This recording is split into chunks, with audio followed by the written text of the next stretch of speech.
Tonight, before you close your eyes, I need you to stop just for a moment and notice the weight you have been carrying into sleep. Not today's weight, the old one, the thing that was there last year and the year before that and the year before that, the debt that hasn't moved, the relationship that hasn't healed, the door that simply will not open no matter how sincerely you have knocked.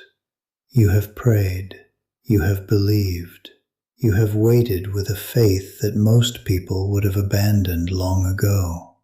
And yet something, some central, essential thing, has stayed exactly where it is, unmoved, as if your words were rising and dissolving before they ever arrived anywhere. If that is where you are tonight, this is the video you were supposed to find. These 3 words I am about to share with you are not a prayer. They are not a mantra. They are something older than both. And by the end of this, you will understand why you have never heard them taught this way before. Go to the comments right now and write the name of your city or your state. Just that. Because what you are about to receive tonight, you deserve to receive as a conscious act.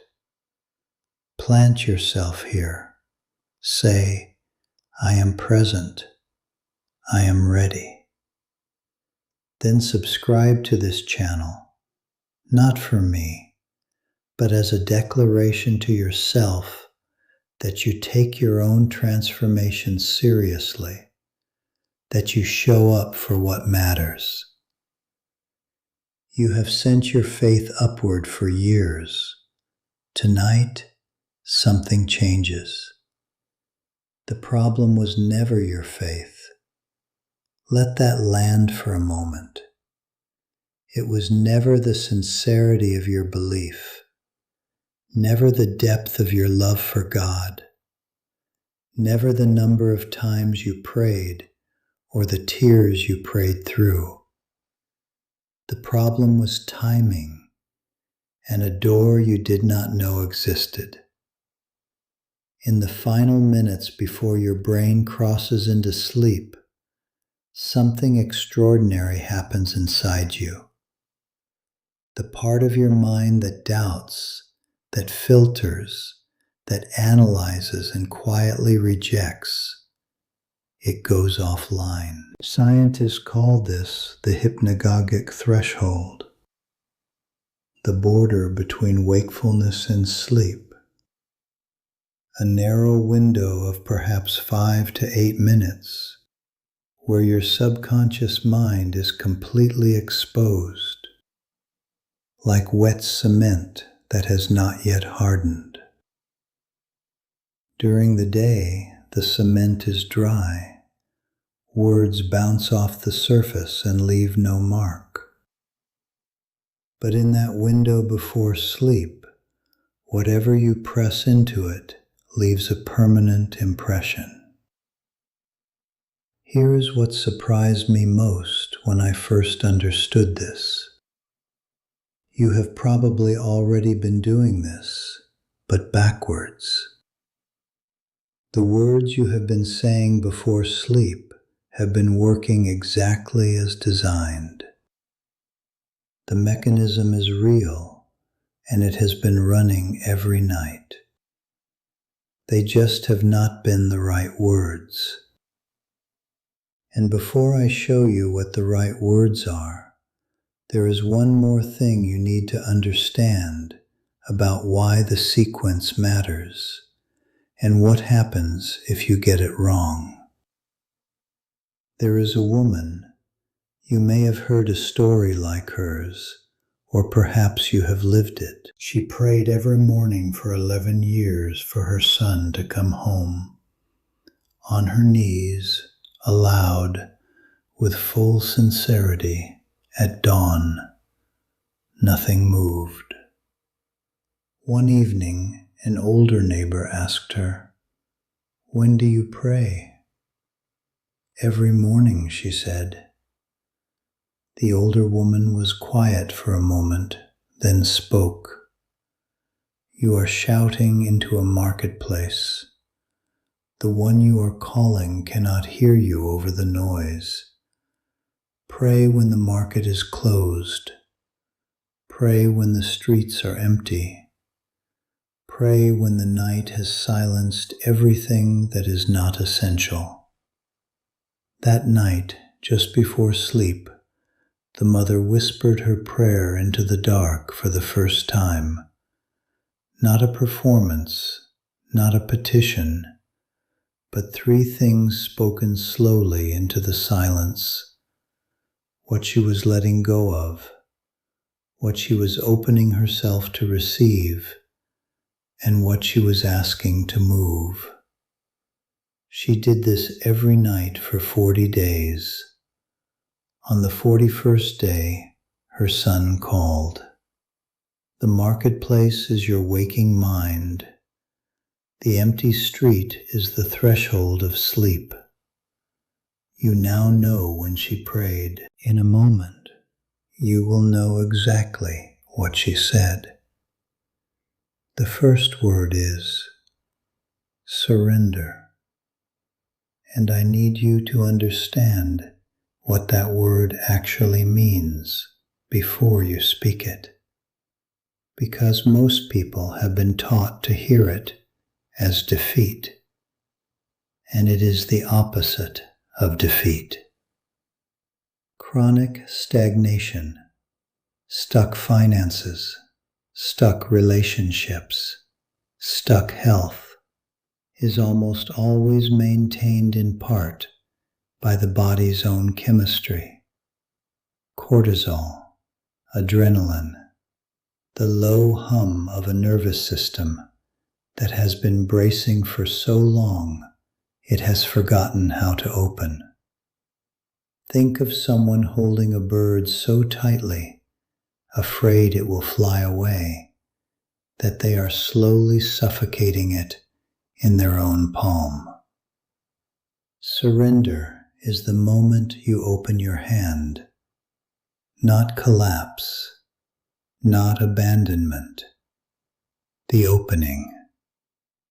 So when you say this word tonight, lying still, body heavy, mind just barely awake, say it aloud or in a strong whisper, and as you do, physically open your hands, palms up on the bed, because the body must participate in what the mouth declares. If this is landing for you, if something just shifted, check that you are subscribed and tap the bell, not as a favor to this channel, but as a signal to yourself that you honor the knowledge you receive, that you do not walk into a library, take the book, and leave without signing your name. Now, before I give you the second word, the moment your hands open, something else must open too. And this is where most people unknowingly stop themselves. Because what comes next requires a kind of courage that has nothing to do with strength. The second word is receive. And there is something hidden inside this word that changed everything for me when I saw it.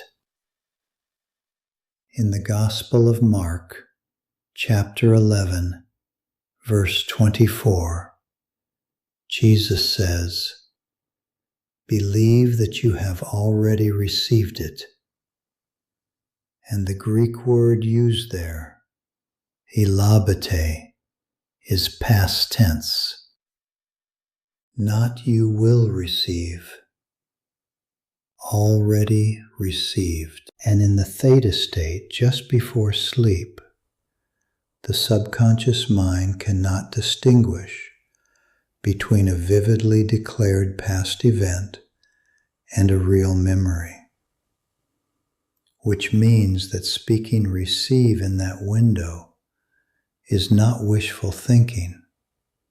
It is neurologically equivalent to planting a memory of reception, and the brain begins reorganizing everything to match it.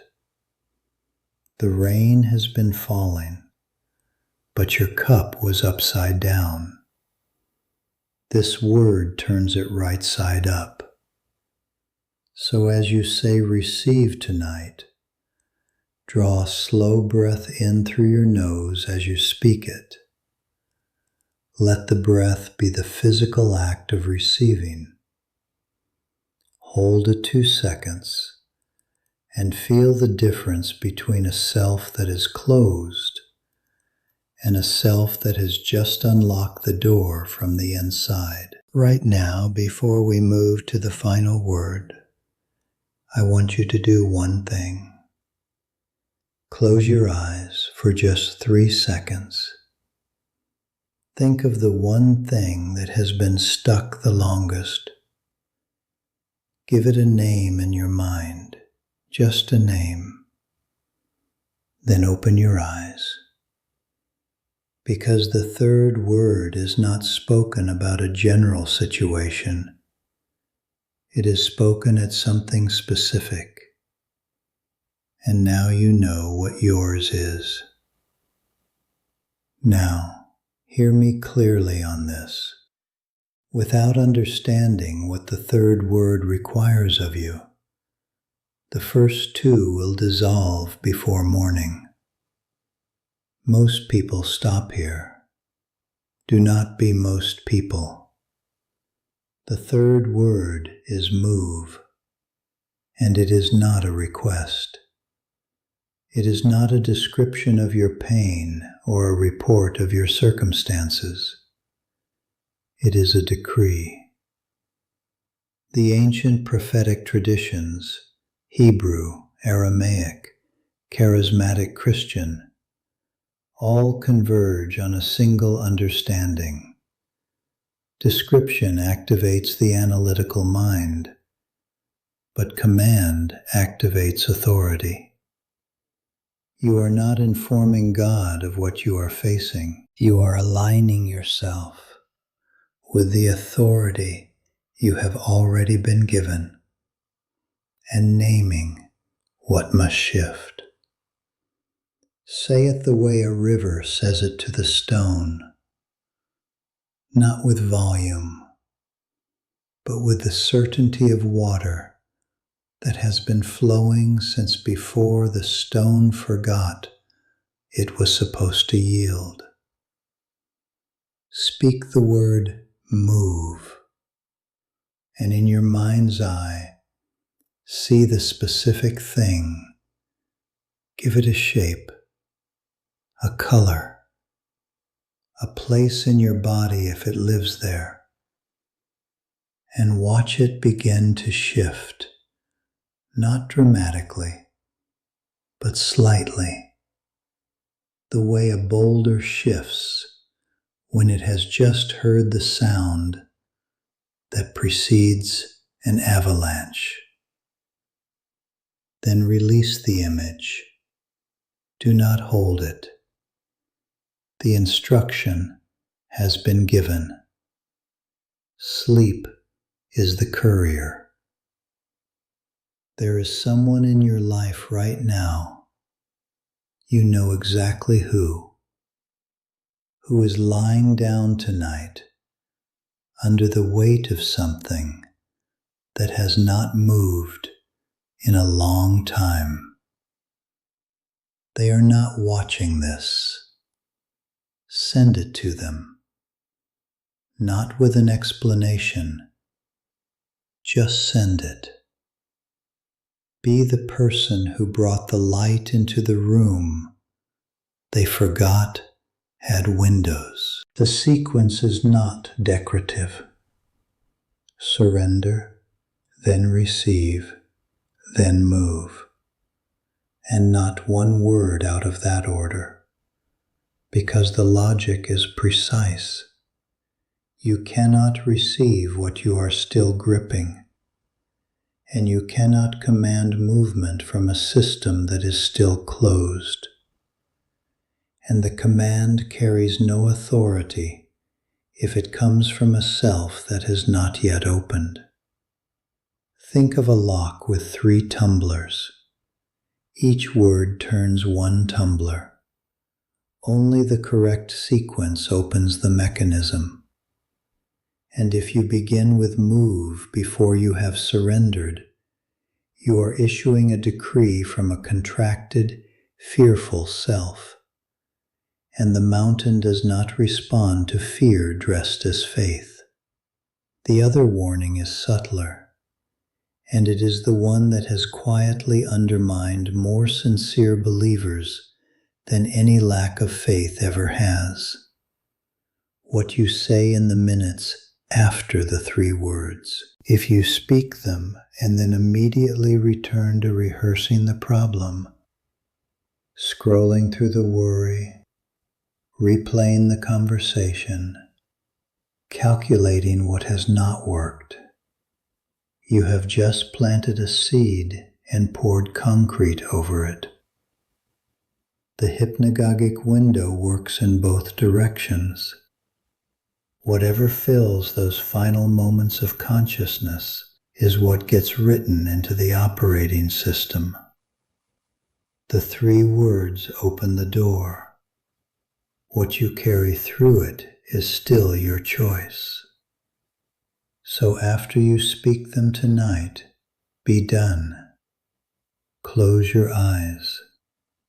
Let the silence be the 4th word. You have been faithful for longer than most people would have endured, and that faithfulness was not wrong. It was not wasted. It was simply waiting for the right door. Tonight you found it. You now hold something you did not hold this morning. The knowledge of when the ground is soft, the words that press into it, and the order that opens the lock. The weight you carried into this video has not disappeared, but you are no longer carrying it the same way, because now you know where to set it down, and when, and what to say as you do. Tonight, in that narrow window before the world goes quiet inside you, you will speak 3 words that carry the combined weight of neuroscience, ancient covenant, and your own long, faithful waiting. And for the first time, they will land somewhere real. Think of someone you know who is still in the dark about this. Someone whose stuck thing has gone on too long. Someone who prays and wonders why the ceiling feels like a ceiling. Send them this, not with an explanation. Just send it. Be the messenger who brings the light into the room they forgot had windows. Before you close this, go to the comments and write these words in full, because what you write tonight, you seal tonight, and this is your first practice, spoken here in the light, before witnesses, as the rehearsal that makes tonight's private declaration real. I surrender what I cannot control. I receive what God has prepared. I decree what has been stuck now moves. So it is written, so it is done. You have been faithful for longer than most people would have endured. That faithfulness was not wrong. It was simply waiting for the right door. You now know the door. You now know the words. Tonight, just before the world goes quiet inside you, say them. Surrender, receive, move, and then sleep. Let the night do what the day could not. It knows how.